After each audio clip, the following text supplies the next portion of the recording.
नमस्कार दोस्तों, Limca book of records में नाम दर्ज करवाने वाली आईएएस पूजा सिंघल आजकल विवादों में घिरी हुई है। ईडी ने उनके घर पर छापा मारा है और 19 करोड़ की संपत्ति को जब्त किया है। साथ के साथ कुछ अवैध दस्तावेज भी जब्त किए हैं, जिनमें दावा किया जा रहा है कि पूजा सिंघल के पास 150 करोड़ की संपत्ति है। दोस्तों, नौकरी से लेकर शादी तक का सफर विवादों में ही रहा है पूजा सिंघल का। आज के इस वीडियो में मैं आप लोगों को बताऊंगा पूजा सिंघल की बायोग्राफी, साथ के साथ उनके सारे विवादों के बारे में कि किस तरीके से उनके ऊपर भ्रष्टाचार के आरोप भी लगते आए हैं। पूरी डिटेल बताने वाला हूं।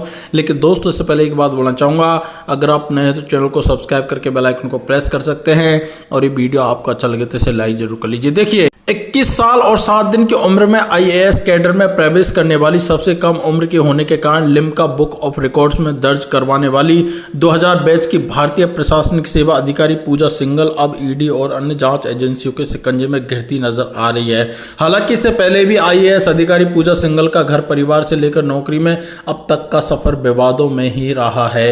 नौकरी में रहने के दौरान जहां जहां उनकी पोस्टिंग रही है, उन पर भ्रष्टाचार और अनियमितता के गंभीर आरोप लगे हैं, जबकि इस प्रारंभिक दौर में पारिवारिक जीवन भी उनका अच्छा नहीं रहा है। देश के सबसे प्रतिष्ठित प्रतियोगिता परीक्षा में सफलता हासिल करने के बाद आईएएस पूजा सिंघल की पहली शादी आईएएस अधिकारी रहे राहुल पुरवार से हुई, लेकिन प्रारंभिक वर्षों के दौरान कुछ निजी कारणों को लेकर दोनों में विवाद चालू हो गया, फिर तलाक हो गया। पूजा सिंघल ने तलाक लेने के बाद अभिषेक झा से शादी की। शादी के बाद पूजा सिंघल के पारिवारिक जीवन में थोड़ी तो शांति आई, लेकिन इसी बीच अति महत्वाकांक्षा और पति और ससुराल वालों के व्यवसायिक हितों को फायदा पहुंचाने का आरोप उन पर काफी दिनों तक लगता रहा है। झारखंड की खान सचिव पूजा सिंघल पर चल रही छापेमारी के दौरान ईडी ने पहले दिन 19.31 करोड़ रुपए की नकदी के साथ साथ कई महत्वपूर्ण दस्तावेज, बेनामी संपत्ति के कागजात को जब्त करने में सफलता पाई है। सूत्रों से मिली जानकारी के अनुसार पूजा सिंघल के पास करीब 150 करोड़ रुपए की बेहिसाब संपत्ति से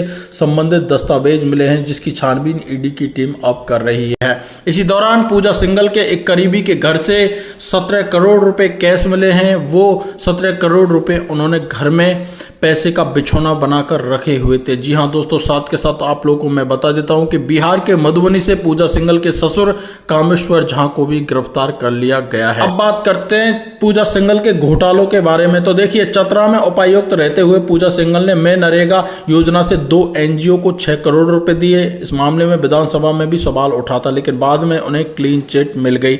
जबकि खूंटी जिले में उपायुक्त रहने के दौरान मैं नरेगा में 16 करोड़ रुपए के घोटाले का नाम आया, जिसकी जांच अभी ईडी कर ही रही है। इससे पहले पलामू में उपायुक्त रहने के दौरान पूजा सिंघल पर उषा मार्टिन ग्रुप को कठौतिया कोल ब्लॉक आवंटन नियमों की अनदेखी का आरोप भी लगाया है। आपको बता देता हूं कि चतरा में उपायुक्त कार्यालय के दौरान एक दिन अचानक यह खबर निकलकर सामने आई थी कि नक्सलियों ने जहरीली सुई से पूजा सिंघल पर हमला कर दिया है, और जबकि उन्हें आनन फानन इरबा स्थित अपोलो अस्पताल में भर्ती कराया गया, जहां उनकी जान बच गई थी।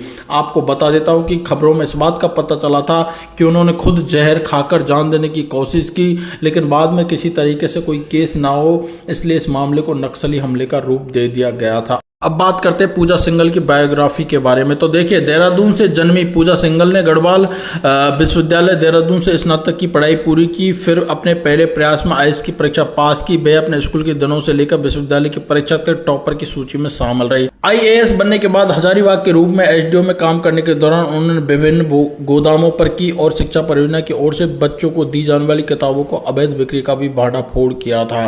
पूजा सिंघल से ही शारीरिक रूप से अक्षम लोगों का डेटा एकत्रित करने के लिए झारखंड में पहली बार विकलांग सर्वेक्षण भी किया था। तो दोस्तों, फाइनली हम यही कहेंगे कि कलेक्टर के घर से 150 करोड़ की संपत्ति मिलना देश के लिए ठीक नहीं है। अगर हमारे देश के बड़े बड़े प्रशासनिक अधिकारी इस तरीके से अवैध काम करेंगे, इलीगल काम करेंगे, विवादों में घिरते रहेंगे, तो लोगों का इतनी बड़ी नौकरी से भरोसा उठ सकता है, क्योंकि हमारे देश को सिर्फ और सिर्फ आईएएस आईपीएस अफसर ही अच्छी तरीके से चला सकते हैं। तो अगर ये इस आरोपों में भ्रष्ट पाई जाती है तो इनके खिलाफ कड़ी से कड़ी कार्रवाई होनी चाहिए। आप लोगों का क्या कहना है पूजा सिंघल को लेकर? कमेंट सेक्शन में कमेंट करके बता दीजिए। आप लोग अपना ख्याल रखना।